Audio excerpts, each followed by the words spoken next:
Hi, everybody. Welcome to Real Talk with Rick.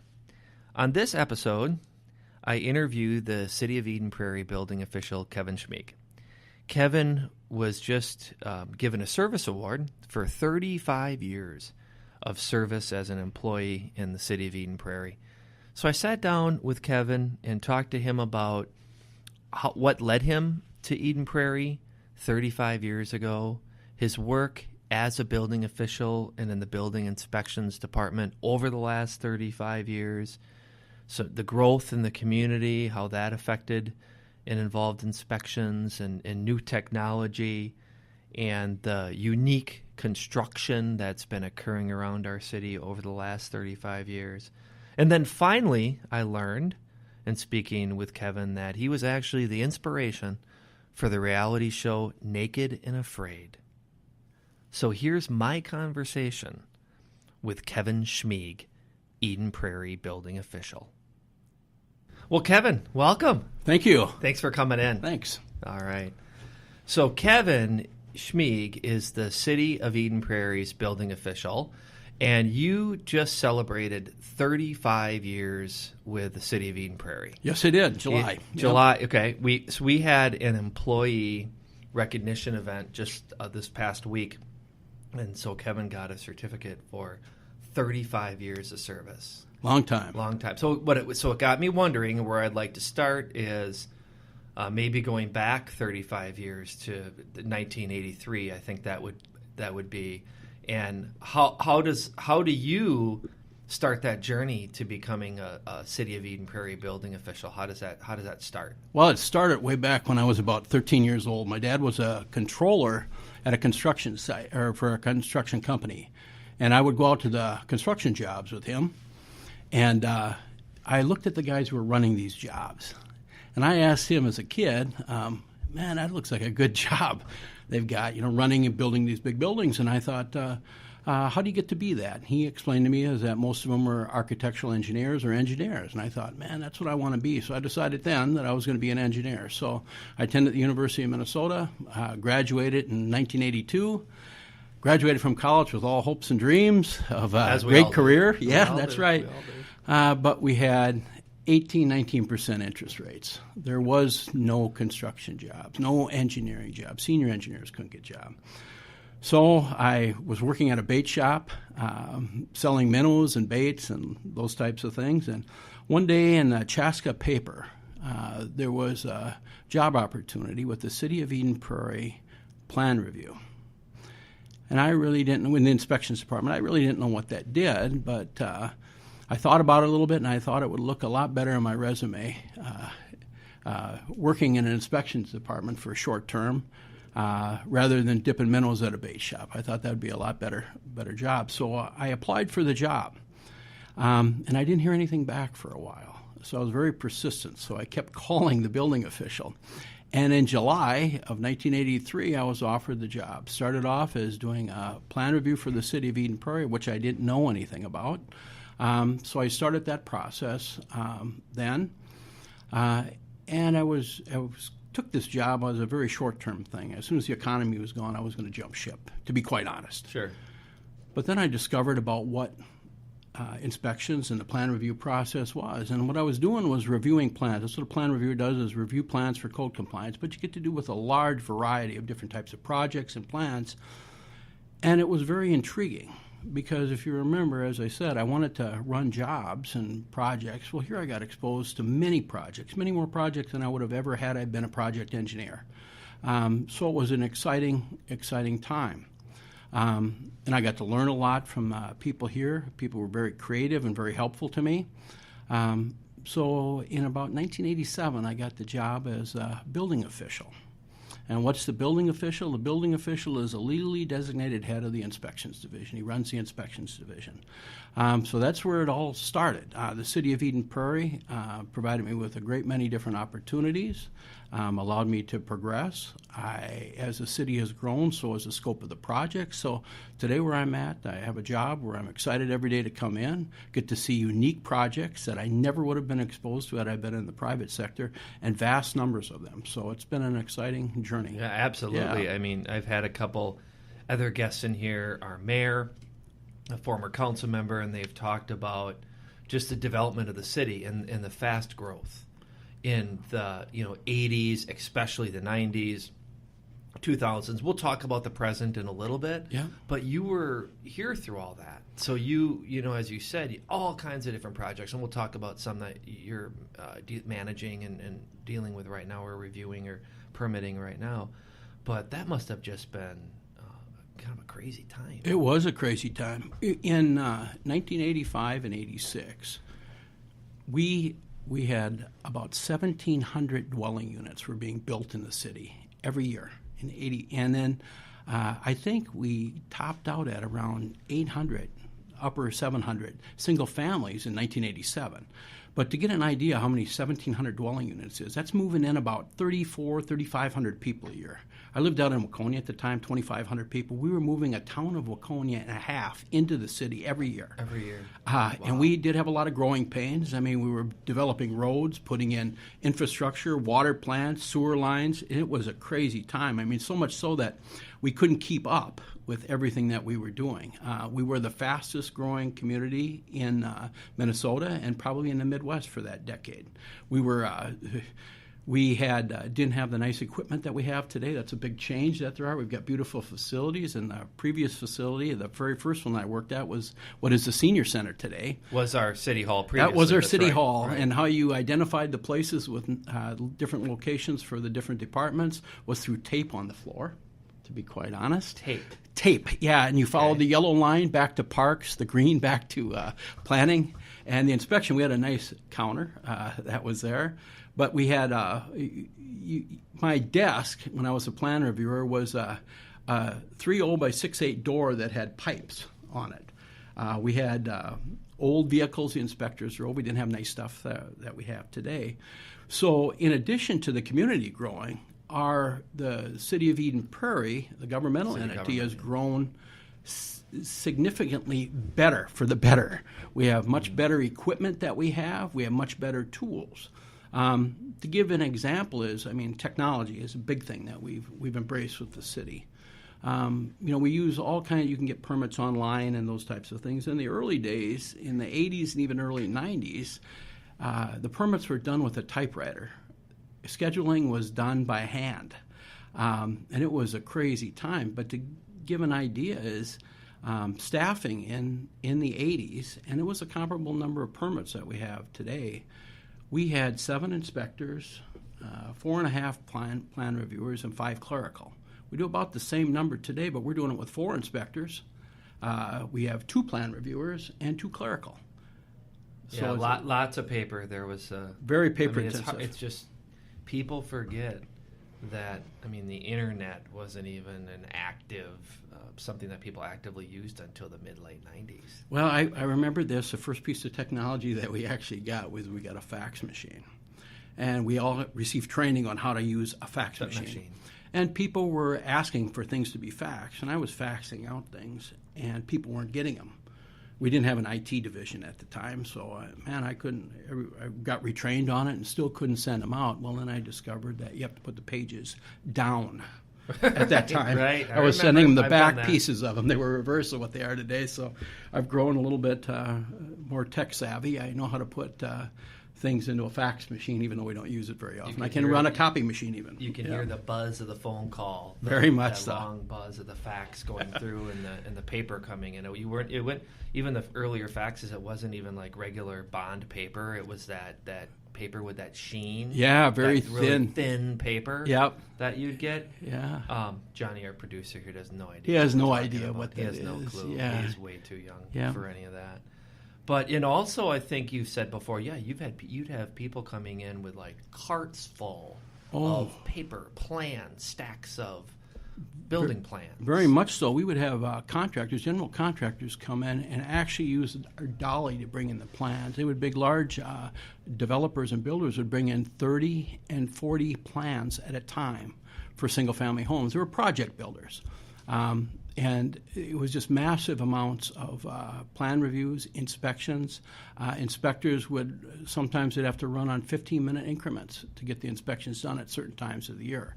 But for the most part, we didn't have the elaborate commercial plans that we have today, and the houses were more model-type homes. But it was very, very hectic all the way around. I mean, there was really no time to breathe. The planning projects were coming in. Council meetings would run till 1 or 2 in the morning. Sure. It was just a different time, crazy time, yeah. So it gets me thinking a little bit about what you do now and what you've done for the last 10 or 15 years with, obviously technology's better and there's the opportunity to have e-permits and schedule online.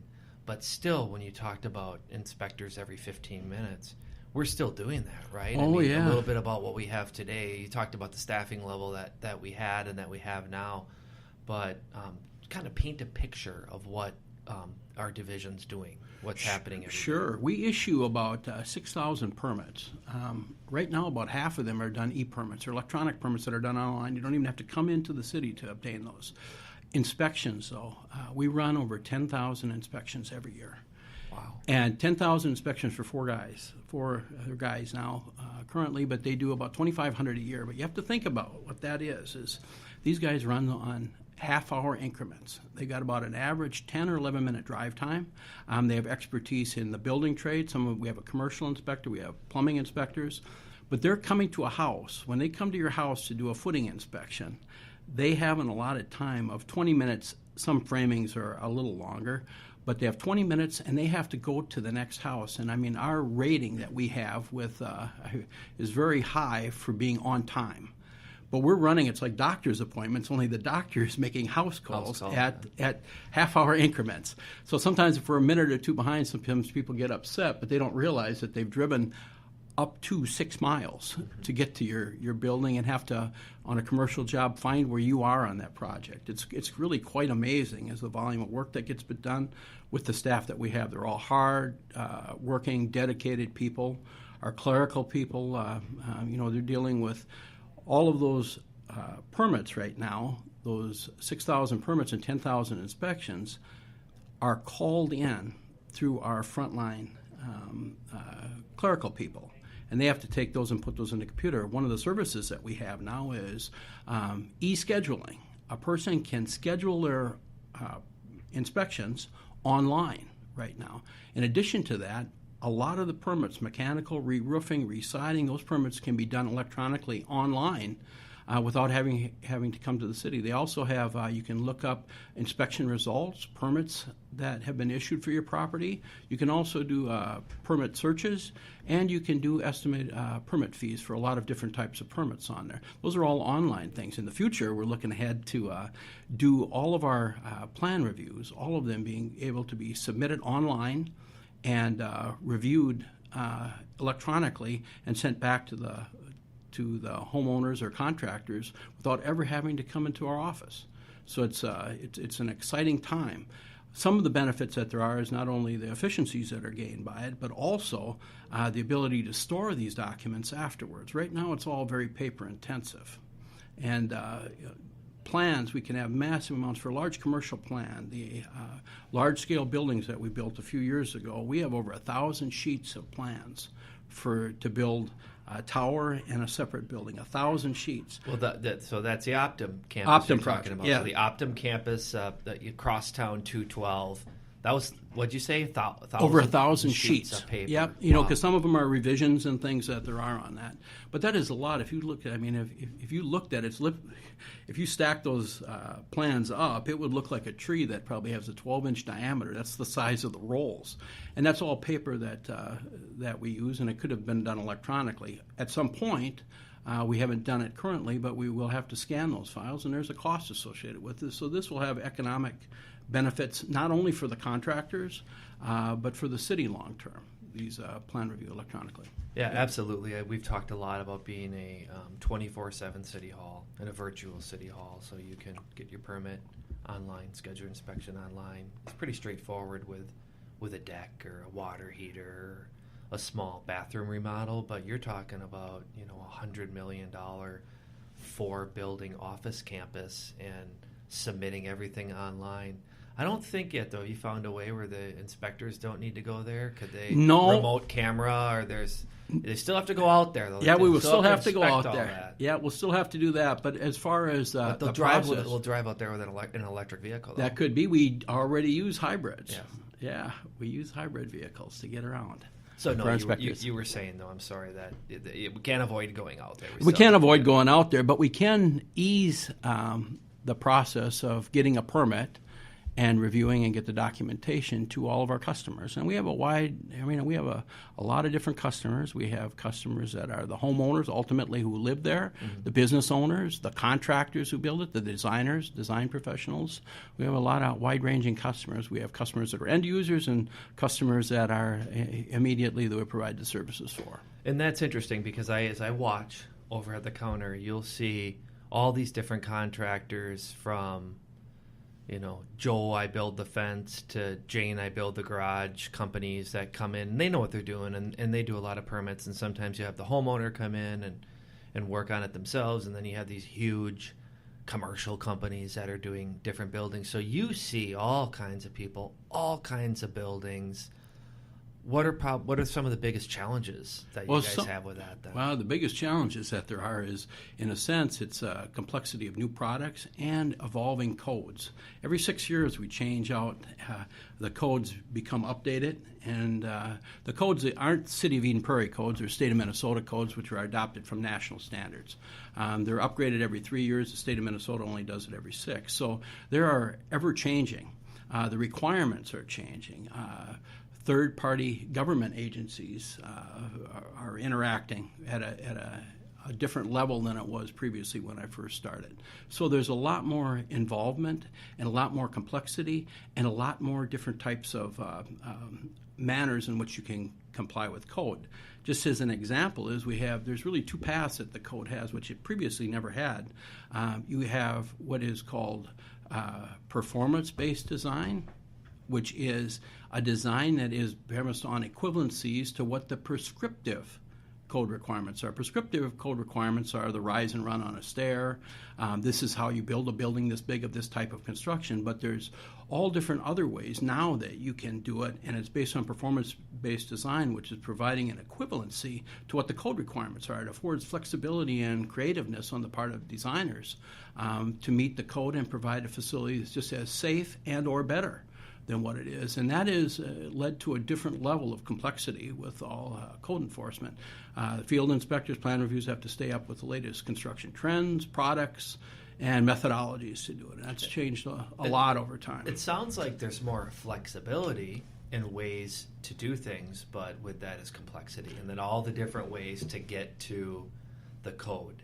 And I've been to many presentations where you're giving people talk about code, the building code. One misnomer I think you cleared up is, for the most part, there isn't in a Bloomington code that's different than an Edina code, is different than a Rochester code. A lot of people are it's a state code, so correct. similar circumstances in other locations. But also, I think the other thing I've heard you say too is the code isn't the ceiling. The code isn't the highest level of finish or construction that you could have. It's actually, what do you say? It's kind of the bottom. It's the floor. Yeah, well, that is the truth, and that's a big misnomer that there is out there. Is the codes are the minimum standards. They are not the maximum. So if you say that a project was built to the code, that meets the minimum level that a project could be completed, the minimum level whereby we can approve it and approve occupancy. It's not the highest standard, it is the absolute lowest standard. So if there's any items that aren't to code, it means that it's unsafe and we can't allow you to occupy or use the space. Mm-hmm. So the codes are not, it's a minimum code. It doesn't have the highest standards. And you might say, well, then why do we even have them? They do the job for which they were intended. They maintain the minimum level of safety and longevity of the products of which they're intended. It's not intended to be the highest standard, but to meet the minimum levels of standards for our community and for the residents of the state of Minnesota.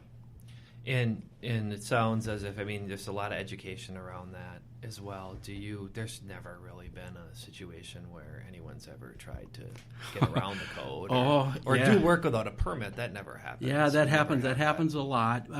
Some of it is innocent. People just don't know that they need permits for certain types of work. Other ones is deliberate.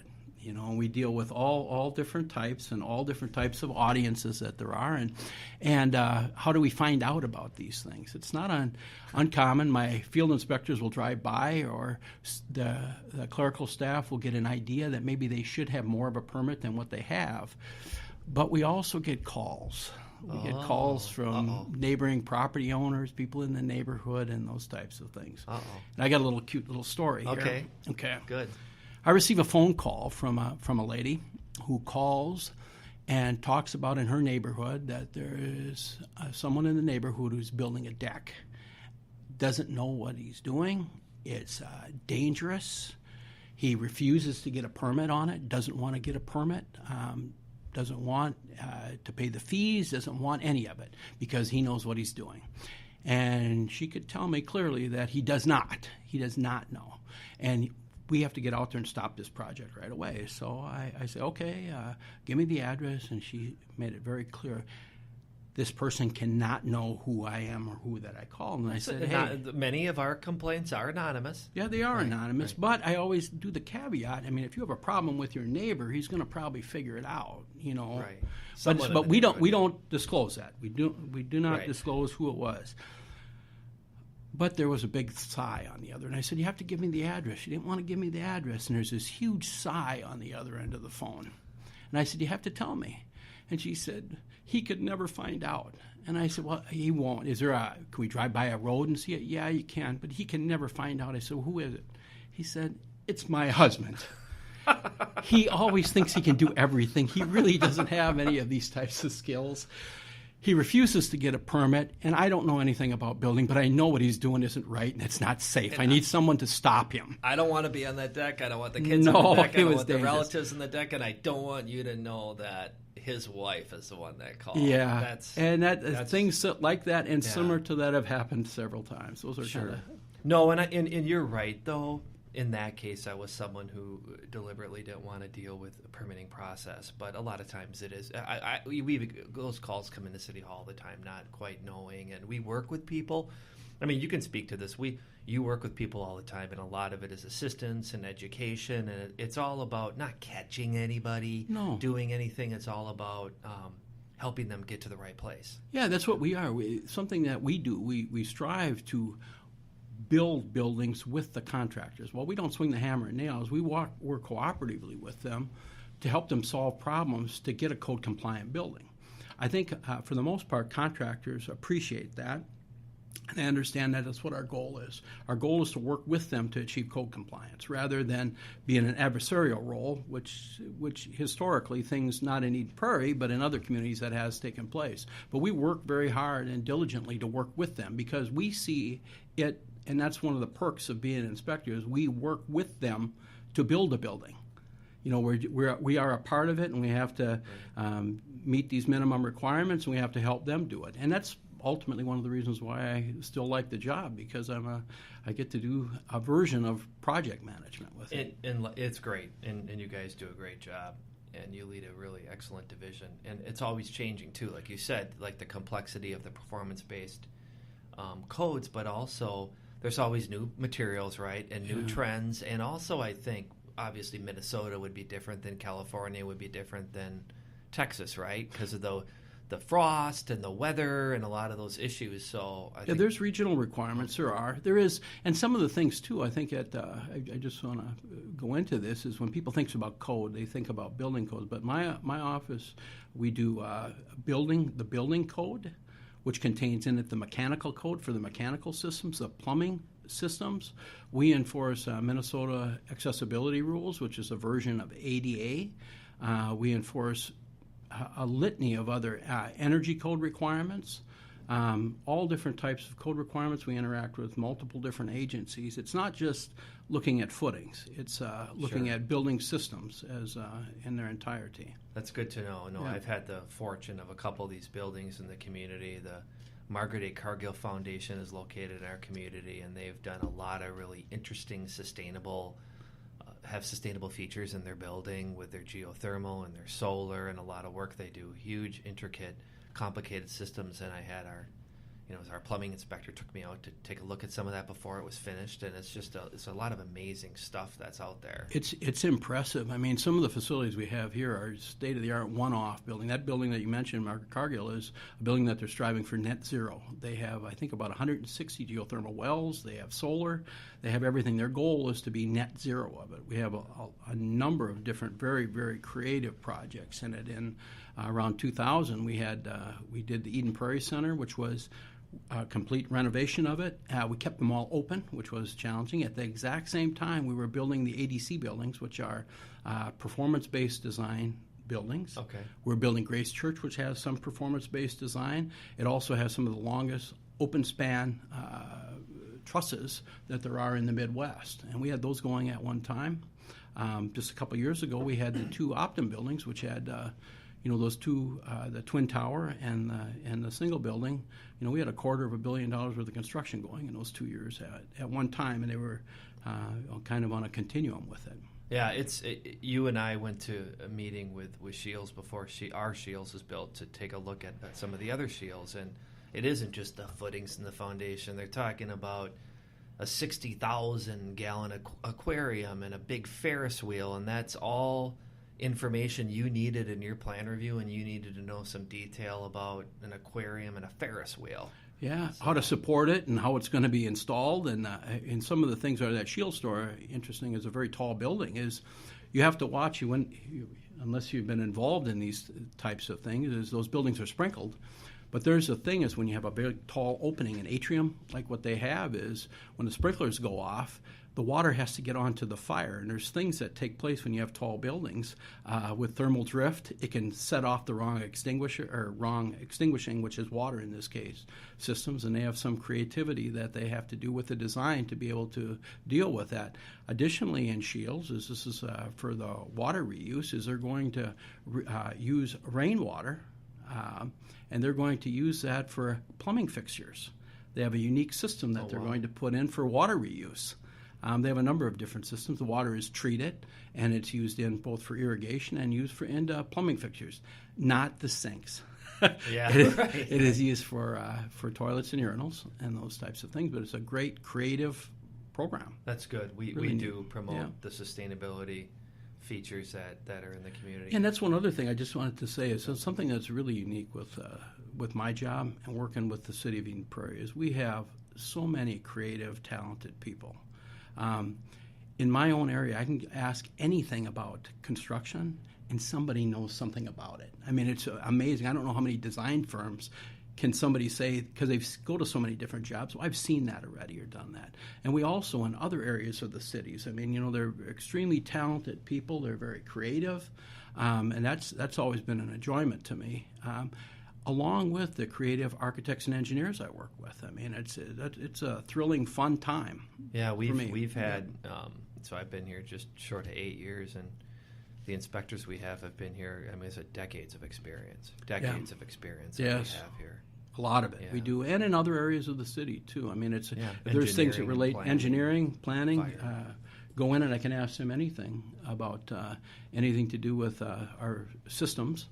And they can address them. Yeah. Great people. Those are questions that you would not go into the city manager's office and ask. Oh, I do occasionally. He would not know the answer to those detailed questions.